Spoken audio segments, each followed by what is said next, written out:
তো কেমন আছো বন্ধুরা? লাস্ট এপিসোডে তোমরা পুরো মহাকাল দেখেছিলে, আজকে তোমাদের করিডোর দর্শন করাবো। মহাকাল দর্শনে আসার পর এই যে গেটটা আছে, মেন গেটটা তোমাদেরকে আগে দেখিয়েছি আগের ভিডিওতে। তো এখানে একটা ত্রিবেণী মিউজিয়াম বলে একটা মিউজিয়াম আছে। ভেতরটা পুরো ইন্ডিয়ান কালচারে ভরা, মানে শ্রীকৃষ্ণ থেকে শুরু করে মহাদেব শিব সম্পর্কে, মানে ইন্ডিয়ান সংস্কৃতির যত দেবদেবী আছে প্রত্যেকটা দেবদেবী সম্পর্কে বলা। ইভেন যেখান থেকে খনন করে আমাদের ইন্ডিয়ান সংস্কৃতির মূর্তি পাওয়া গেছে সেইগুলো সব মানে এখানে সমাবেশ করছে। এখানে এত কিছু জানার আছে, এত কিছু মানে দেখার আছে, মানে কি বলবো, আমরা ভাবতেই পারিনি। ভেতরে ভিডিও অ্যালাও নয়, তার জন্য আমরা করতে পারিনি। তো তোমরা যদি আসো এখানে তো অবশ্যই ভিজিট করো ত্রিবেণী মিউজিয়াম। খুব সুন্দর, এখনও কাজ চলছে, যদিও আমরা ভাবিনি যে আমরা দেখতে পারবো। তো বললো যে না, দেখতে পারবে, তোমরা যাও টিকিট কেটে। সামনেই গেটের ওখানে টিকিট কাটার অপশান, মাত্র 20 টাকা করে টিকিট। তো ইট ইজ ওয়ার্থ ইট। 20 টাকা তো ম্যাটার করে না, মানে এত সুন্দরভাবে সব কিছুকে ডেসক্রাইব করা আছে, লেখা আছে। মূর্তিগুলো মানে খনন করার সময় যে ভেঙে গেছিলো সেই অবস্থায়, অক্ষত অবস্থায় রয়েছে সব কিছু।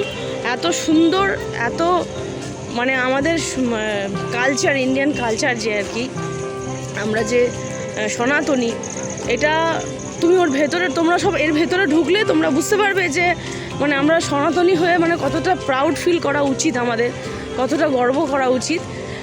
যে সত্যি মানে এগুলোর প্রমাণ যে কত সেঞ্চুরি, মানে 1st সেঞ্চুরি, 18 সেঞ্চুরি, 16 সেঞ্চুরি, মানে সব লেখা আছে যে কোথায় কোনটা পাওয়া গেছে, কোথা থেকে কোনটা করা হয়েছে, খনন করে মাটি থেকে পাওয়া গেছে, ওখান থেকে কালেক্ট করেছে। তো তোমরা উজ্জয়ন আসলে অবশ্যই ভিজিট করো ত্রিবেণী মিউজিয়াম।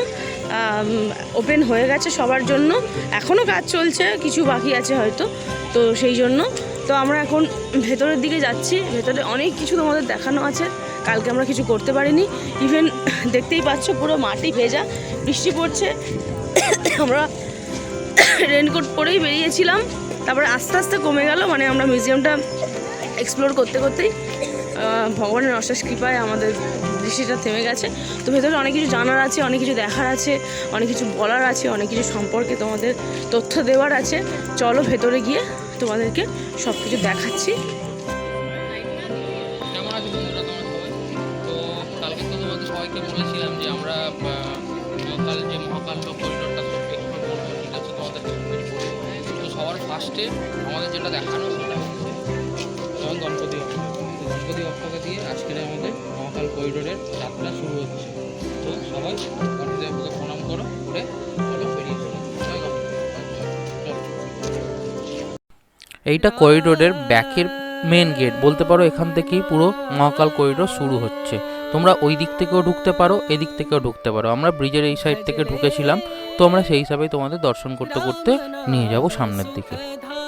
এখানে তোমরা যে পিলারগুলোকে দেখতে পাচ্ছ, পিলারগুলোতে টোটালি কিন্তু হাতের কাজ। একটা পাত্রের ওপর কত সুন্দর হাতের কাজ করা, তোমরা না দেখলে বুঝতে পারবে না। শুধু এই পিলার নয়, পাশের সমস্ত পিলারই এরকম হাতের কাজেরই তৈরি।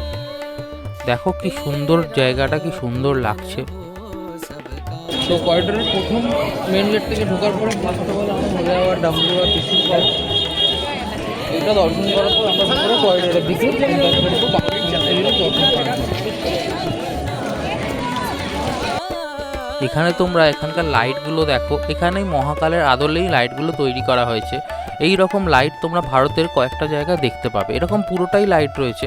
আর এই রকম লাইট তোমরা কটা জায়গায় ভারতের দেখতে পাবে, সেটা হচ্ছে অযোধ্যায় পাবে তীর ধনুকের মতো, এবং তোমরা ভীমাশঙ্করে যাওয়ার রাস্তায় এরকম লম্বা মতো লাইট পাবে, যেটা খুবই সুন্দর লাগে দেখতে। এখানের এই লাইটগুলো দেখে ভেতরে অনেক মূর্তি আছে, সেগুলো আমরা আস্তে আস্তে দর্শন করে তোমাদের ডিটেলে সমস্ত কিছু বলবো। তো চলো আমাদের সাথে চলতে থাকো। আর এই দিকেও সমস্ত কিছু অনেক কিছু রয়েছে, যেগুলো তোমাদের আস্তে আস্তে দেখাতে থাকছি। তোমরা দেখো আর এনজয় করো কত সুন্দর জায়গাটা, কত সুন্দর কাজ পাথরের উপর খোদাই করা।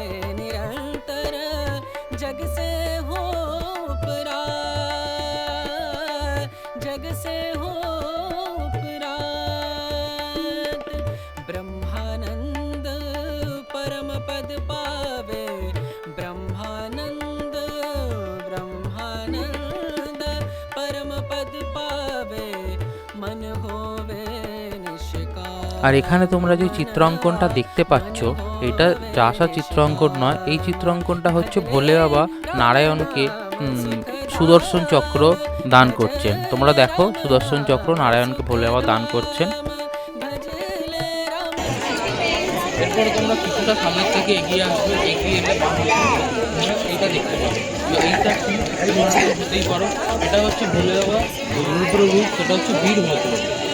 আর এই ছবিটা হচ্ছে দক্ষর ধর কাটার ছবি। ধর থেকে মাথা যখন আলাদা করে দিয়েছিল মাতা সতীর অগ্নিদাহনের পরে সেটার। এরপর আমরা সামনে এগিয়ে আসবো, সামনে এখানে ভোলে বাবার একটা শিবলিঙ্গ রয়েছে। এটার একটিটা হচ্ছে পশুপতিনাথ শিবলিঙ্গ, যেখানে আমাদের সপ্তঋষি মণ্ডল যারা রয়েছে, সপ্তঋষি মণ্ডল তপস্যায় লীলা আছে। সপ্তঋষি মণ্ডলের মধ্যে কে কে আছে প্রথমে দেখিয়ে দিই। এদিকে হচ্ছে গুরু বশিষ্ঠ, মহর্ষি বশিষ্ঠ রয়েছে এখানে।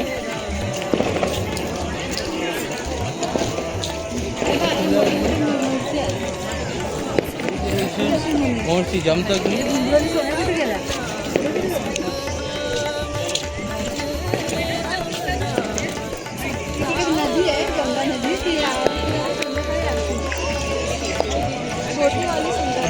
ঋষি গৌতম। ঋষি গৌতম ঋষিরও একটা কাহিনী তোমরা জানো, যে মাতা আহিল্লাকে সাপ দিয়ে পাথর বানিয়ে দিয়েছিল, তারপরে শ্রী রাম এসে ওনার চরণ ধরে মাতা আহিল্লাকে মুক্ত করেছিলেন। এরপরে চলে আসবো মহর্ষি বিশ্বামিত্র মুনি। এটাই তিনি হচ্ছে বিশ্বামিত্র মুনি, যিনি প্রভু রামকে শিক্ষা দিয়েছিলেন। এনার সাথে গিয়েই প্রভু রাম তারকারাক্ষসকে বধ করেন, এবং এনার সাথেই তোমরা হয়তো আমরা এর আগের ট্রিপে তোমরা সব জানো যে মুক্তিনাথ গেছিলাম। মুক্তিনাথ সৃষ্টি করেছিলেন প্রভু রাম। সেই মুক্তিনাথ সৃষ্টির পর ঋষি বিশ্বামিত্রর সাথেই উনি গিয়েছিলেন। তারপর উনি জনকপুরে গিয়ে মাতা সীতার সাথে ওনার বিবাহ সম্পন্ন হয়। বিশ্বামিত্র ইনি হচ্ছেন মহর্ষি ভরদ্বাজ। এনার সম্বন্ধে যদি তোমাদের বলতে চাই, ইনি হচ্ছেন গুরু বৃহস্পতি আছে, দেবতাদের যে গুরু বৃহস্পতি, তার ওনার পুত্র এবং ষষ্ঠ বলতে পারো সপ্তঋষি মণ্ডলের মধ্যে ষষ্ঠ। হচ্ছে আমাদের মহর্ষি নেত্র থেকে ব্রহ্মার যে তিন নেত্র আছে ওখান থেকে ওনার সৃষ্টি হয়েছে। আর এটা হচ্ছে চন্দ্রদেবের পিতা। হচ্ছেন বলতে পারো আমরা সমস্ত জীব হচ্ছে ঋষি কাশ্যপেরই বংশের মধ্যেই পড়ি। যারা কাশ্যপ গোত্রের মধ্যে পড়ে সবাই ঋষি কাশ্যপ বংশের মধ্যেই পড়ে। ঋষি কাশ্যপের যত পত্নীরা ছিলেন তাদের মধ্যে কেউ দেবতাদের মা, কেউ অসুরদের মা, কেউ নাগ, কেউ পাখি, কেউ পশু, সমস্ত রকম ওনার ওয়াইফ থেকেই সমস্ত সৃষ্টির সমস্ত জন্মগ্রহণ সৃষ্টি হয়েছে। আর সপ্তঋষি যারা ধ্যান করছেন তিনি হচ্ছেন স্বয়ংভূ বলে আমাদের মহাদেব। মহাদেবের এখানে একটা স্ট্যাচু রয়েছে। এই স্ট্যাচুটা এখানে লাইটিং শো হয়। এখানে উপর থেকে পিছন থেকে পর্দাও উঠে যায়, এখন বন্ধ আছে কোনো কারণবশত। তো এখান থেকে বৃষ্টির যায়, পিছন হ্যালোজিনের লাইট জ্বলে এবং ডিসপ্লে পিছন থেকে সমস্ত ডিসপ্লে হয়ে হলে আমরা লাইট করে, যেরকম আদি যোগীতে যেই টাইপের দেখো সেই টাইপের একটা লাইট শো এখানে চলে সারাক্ষণের জন্য। তো চলো, আমাদের এই দিকটা কভার হয়ে গেল, আমরা তোমাদের এবার সামনের দিকটা কভার করব। আর এটি হচ্ছে ঋষি মার্কাণ্ডের স্মৃতিস্বরূপ রাখা হয়েছে। এখানে মহামৃত্যুঞ্জয় মন্ত্র স্থাপনা হয়েছিল, যেখানে কালকে মহাকাল জয় করে এই বাচ্চা মার্কাণ্ডকে চিরঞ্জীবী বলতে পারো, দীর্ঘায়ু প্রদান করেছিল। আর বাবার তোমরা যে এই রূপটা দেখতে পাচ্ছ, এটা হচ্ছে কাল ভৈরব রূপ। এই রূপটার সমস্ত ভোলে বাবার যে কোনো জ্যোতির্লিঙ্গ আছে তোমরা কাল ভৈরব ওখানে দেখতে পাবে। আর এই রূপটা ভোলে বাবার তোমরা হয়তো অনেকে দেখোনি বা জানো না, তো তোমাদের সেই জন্যই ছোট্ট করে বলে দিই, এটা হচ্ছে আমাদের বাবার সদাশিব রূপ। যেরকম নারায়ণের সচিদানন্দ রূপ রয়েছে, সেরকম বাবার এটা সদাশিব রূপ, যার 5টা মাথা বিশিষ্ট।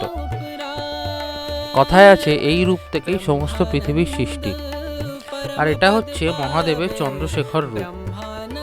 আর আমাদের ভোলে বাবা যে চন্দ্রশেখর রূপটা সেজেছেন, সেইটার জন্য হচ্ছে এই যে বরযাত্রী যাওয়ার উদ্দেশ্যে। এখানে দেখছো দৈত্য, দানব, দেবতা সবাই ভোলে বাবার সাথে বরযাত্রী যাচ্ছে। আর ভোলে বাবা কোথায় যাচ্ছেন? মা পার্বতীকে বিয়ে করতে। এরপর আমরা চলে এসেছি কৈলাস পর্বত। আরে অরিজিনাল কৈলাস পর্বত নয়, এটা হচ্ছে রাবণ কৈলাস পর্বতকে নিজের মাথায় তুলে রেখেছে। এই কাহিনীটা তোমরা সকলেই জানো। এখানেই রাবণ সেই পরম যে স্রোত ভোলে আবার শিব তাণ্ডব স্রোতের রচনাও করেছিল এবং এখান থেকেই ভোলে বাবা প্রসন্ন হয়ে তাকে চন্দ্রহাস খরাও দিয়েছিল। তো এই হচ্ছে এখানকার সমস্ত ডিটেলসের বৃত্তান্ত। রাবণের স্কাল্পচার থেকে একটুখানি এগিয়ে এলেই তোমরা দেখতে পাবে এখানে সমুদ্র মন্থনের দৃশ্য, যেখানে দেব আর দানব দুজনে মিলে সমুদ্র মন্থন করছে। আর পিছনে আমাদের নারায়ণ কর্ম অবতারেও রয়েছেন এবং ব্রহ্মাও বসে আছেন মেরু পর্বতের ওপরে। আর তার মধ্যে সর্বপ্রথম যে হলাহল বৃষ্টি এসেছিল সেই বৃষ্টি ভোলে বাবা দেখো পান করছে। সেই জন্য ভোলে বাবার নামও হয়েছিল শ্রী নীলকণ্ঠদেব। আর এরপর যে তোমরা যে স্কাল্পচারটা দেখতে পাচ্ছ এইটা হচ্ছে বাবা মহাকালের স্কাল্পচার। এই মহাকাল অবতার দেখো, আমাদের সমস্ত জ্যোতির্লিঙ্গ ভারতের 12টা জ্যোতির্লিঙ্গই মধ্যে 11টা জ্যোতির্লিঙ্গ উত্তরের দিকে জলধারী থাকে, কিন্তু একমাত্র দক্ষিণমুখী জলধারী মহাকাল। কারণ মহাকাল হচ্ছে অসুরদের বিনাশের জন্য পৃথিবীতে স্থাপন হয়েছিল। তো ওই জন্য মহাকাল বাদ দিয়ে বাকি সমস্ত উত্তর দিকেই হয়, আর এটা মহাকালের স্কাল্পচার। এরপরে আমরা চলে আসব মা গঙ্গার পৃথিবীতে অবতরণের কথায়। এখানে মা গঙ্গা দেখছো ভোলে বাবার মাথায় ব্রহ্মাদেবের কুণ্ডল থেকে একদম ভোলে বাবার মাথায় এসেছিল। এবং ভগীরথী স্কাল্পচারও দেখতে পাচ্ছ। ভগীরথীজির জন্যই পৃথিবীতে আমরা মা গঙ্গার উৎপত্তি পেয়েছি। তো সেই জন্য প্রথমে গঙ্গার নাম ভগীরথী হিসাবে এবং দেবপ্রয়াগে ওটা গঙ্গা নামে অলকনন্দা নদীর সাথে মিশে আমাদের বঙ্গোপসাগরে মিলিত হয়েছে। এখানে তোমরা সমস্ত নবগ্রহ দেখতে পাবে। এখানে 9টা গ্রহর 9টা পুরো স্কাল্পচার দেওয়া আছে এবং এর সেন্টারে দেখো মিডিলে একটা তোমার ভোলে বাবার একটা একটা হাতির মাথার উপর ভোলে বাবা দাঁড়িয়ে আছেন। এটা হচ্ছে গজাসুর। গজাসুরকে যখন বধ করেছিল এটা সেই স্কাল্পচারটা তোলা হয়েছে। আর গজাসুর হচ্ছে মহিষাসুরের ছেলে। তো সেই জন্য ভোলে বাবা অবতার নিয়ে গজাসুরকে বধ করেছিলেন। একে বরদানও ভোলে বাবা দিয়েছিলেন। এই বরদান হিসাবেই গণপতি বাপ্পার মাথা আমাদের গণেশ হিসাবে দেখতে পাই। এরপর আমরা হনুমানজির দর্শন করে হনুমানজিকে এখানে প্রণাম সেরে নেব। তো প্রণাম সেরে হনুমানজির পরে আমাদের রয়েছে গণপতি বাপ্পা। তো গণপতি বাপ্পারও এখানে প্রণাম সেরে নেব। আর এবারে লাস্ট ক্যাপচার একদম হচ্ছে ব্রহ্মা বিষ্ণু মহেশ্বর 3 জনের। এরপর আমরা হনুমানজির কাছে চলে এসেছি। এখানে দেখছো বিশাল বড় পঞ্চমুখী হনুমানজির একটা মূর্তি। আর এর পিছনেই তোমরা যেটা দেখতে পাচ্ছ এটা হচ্ছে ভোলে বাবার সরব অবতার। যখন নরসিংহ ভগবান খুব উগ্র হয়ে গেছিলেন তখন নরসিংহ ভগবানকে শান্ত করার জন্য ভোলে বাবা এই সরব অবতার নিয়েছিলেন। তো এই সরব অবতার তোমরা শুধু স্কাল্পচার বা বই পাবে, আদারওয়াইজ কিন্তু টিভি সিরিয়ালে এগুলো তোমরা দেখতে পাবে না। তো আমিও পাইনি, কিন্তু বই সম্বন্ধে দেখে তোমরা এই জিনিসটা কিন্তু বুঝতে পারবে। এরপর বাঁ হাতে তোমরা যাকে দেখতে পাচ্ছ ইনি হচ্ছেন দত্তাত্রেয় ভগবান, বা আমরা বাংলায় যাকে ত্রিনাথ ভগবান বলে থাকি।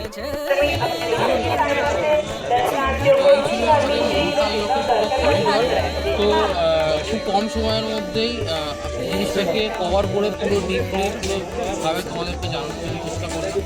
পুরো সমস্ত ডিটেলসে যতটা আমি পেরেছি আমাদের সামর্থ্য চেষ্টা করেছি তোমাদেরকে জানানো। তো সমস্ত ডিটেলস জেনে যদি মনে হয় কোনো আমার জানাতে একটুখানি প্রবলেম আছে বা কোনো একটু মিসিং হচ্ছে সেই জায়গাটা তোমরা কমেন্ট করে বলতে পারো। আর পুরো এই করিডোরের ব্লগটা তোমাদের কেমন লাগবে অবশ্যই কমেন্ট করে জানাও। আর লাইক করে দিয়ে চ্যানেলটাকে সাবস্ক্রাইব করে নাও, যাতে আমাদের চ্যানেলটাও গ্রো হয়, যাতে আমরা আরও অনেক জায়গায় নতুন নতুন জায়গায় গিয়ে তোমাদেরকে পুরো ভারতের সমস্ত সনাতন ধর্ম, ভারতের সমস্ত হিন্দুদের আমাদের কত গর্ব করার সংস্কৃতি, আমাদের সংস্কৃতির কত গর্ব আমরা করতে পারি সেগুলো আমরা করতে পারবো। তো সেগুলো তোমরা জানতে পারবে।